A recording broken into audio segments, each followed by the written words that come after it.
Chapter 2. The Jam Roly-Poly of Doom. "Is Grandad planning on growing potatoes on your head?" Mum asked when I walked into the kitchen. She pointed to my hair. "You've got half the garden in there. Shower, now. And be quick. Tea is nearly done." I groaned, but there was no point in arguing. Not when Mum had her "I will not be moved even by a runaway rhinoceros" look. But I didn't make it to the shower, and not just because I'd spotted the latest Spider-Man comic I'd left at the top of the stairs, and stopped to check that I hadn't missed anything from the 6 times I'd already read it, but because when I went into my room to grab my dressing gown, I noticed something very odd. The dragon fruit was glowing. I mean, properly glowing. I went over and peered down at it. Reaching out, I prodded the spiky skin. It started pulsing orange, red, and then blazing yellow. I remembered what Grandad had said about mould. Maybe it was toxic. I yanked my hand back and stared at it, half expecting my fingers to shrivel up and off in some fatal reaction. They didn't, and the relief was slightly sprinkled with disappointment. Not because I wanted my fingers to fall off, but because when you've read as many comics as me, you can't help but hope you might just absorb some superpowers when this kind of thing happens. Not that this kind of thing had happened to me, ever. The fruit had stopped pulsing and now looked pretty normal, apart from the glow. Before I could prod it again, I heard Mum shouting from downstairs that tea was ready, and if no one was there to eat it in exactly 30 seconds, she was going to give it all to next door's dog, and we could have cereal for all she cared. I might have taken more notice of this if the neighbours actually had a dog, which they don't. Just a ferret, and a fussy one at that, so I doubt it'd eat Mum's lasagna anyway. Dad stuck his head around my door and shouted, "Tea up, Thomas," then headed off down the hall. I waved, "Just coming, Dad." I didn't bother telling him he didn't need to shout. He wouldn't hear me. He wears a pair of massive headphones pretty much permanently. Music is Dad's job, and his hobby, and what he does every second between those times too.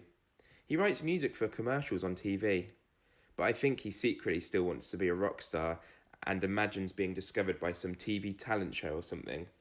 Anyway, I've gotten used to communicating with him through mainly mime. Aware that I hadn't made it anywhere near this shower, I swapped hoodies and then ducked into the bathroom and quickly stuck my head under the tap.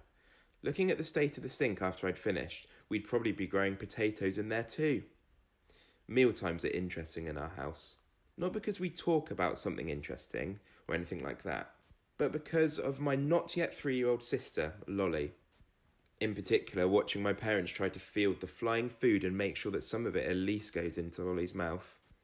Plus, since it's the only time Dad doesn't wear his headphones or isn't plugged into his keyboards, Mum seems to feel that she has to make the most of it by talking non-stop at about 100 miles an hour. No one could possibly process the amount of information she churns out between mouthfuls. In fact, I'm pretty sure Dad is actually composing tunes in his head while she's talking, and the nodding he does is just him keeping in time with the beats in his head. After Mum wiped up the lasagna that Lolly had generously shared with the floor, she brought out dessert. She was working her way through the cookbook Nana gave to her last Christmas, called Great British Puddings. That night it was jam roly-poly and custard. Well, lumps of custard. The roly-poly's a bit flat, she noted, as she offered it up to us apologetically. It's meant to have a nice spiral of dough and jam, you know, rather than a splodge. She was right. It looked as if someone had sat on it, and that wasn't unusual. Mum is a vet, you see, and although she can wrestle an uncooperative Doberman into a head cone, she can't seem to wrestle pudding ingredients into anything that resembles a cake. Of course, that could have something to do with her leaving out half the ingredients to make it healthy. Sugar-free cake is not cake in my book. But being bombarded with shows about producing the perfect pudding, while at the same time being programmed to make sure everyone eats their 5 a day of fruit and veg, makes dessert more difficult for Mum than the rest of us. I wanted to say something nice to make her feel better, but I'm really not great at lying. Dad was staring out at the window, humming under his breath. I needed him to step in quick before I blurted out something that would probably end up in Mum hurling the whole dish at the wall, which was not necessarily a bad idea.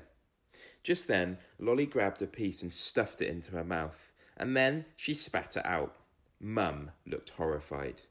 We watched as Lolly picked up another piece, unravelled the dough, and happily started licking the jam out of the middle.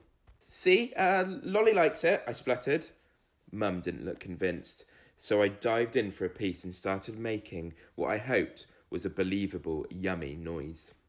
Mum sighed and just said, "Can't you just call her Lottie for once?" "But she likes being called Lollybob.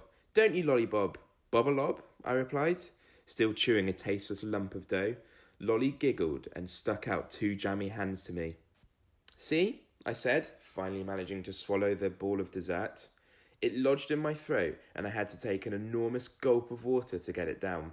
Mum turned, and while she was wiping Lolly clean, I grabbed the rest of the roly-poly pudding up from my bowl and stuffed it into my hoodie pocket.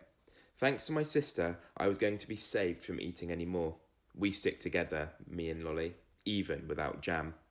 Suddenly, there was a loud thump from upstairs. Mum stared at the ceiling. "Whatever's that?" It's probably just Tom Tom messing with my stuff," I said. "That cat is like a furry wrecking ball," Mum moaned. "Go up and sort out your pet, Thomas." I didn't need telling twice, not with half a roly-poly still sitting on the table staring at me menacingly. I raced upstairs. "Tom Tom, come out," I said crossly as I stepped into the room.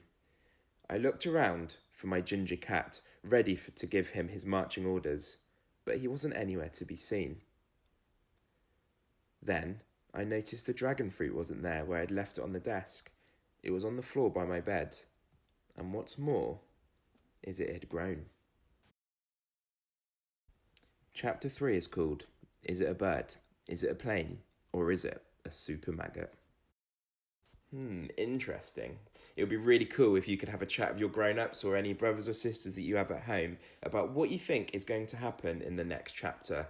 We know that the noise that came upstairs wasn't from Tom Tom, so it must be something else. Now I wonder what that could be. Anyway, I hope you're all having fun at home, and I can't wait to see you all soon. See you later.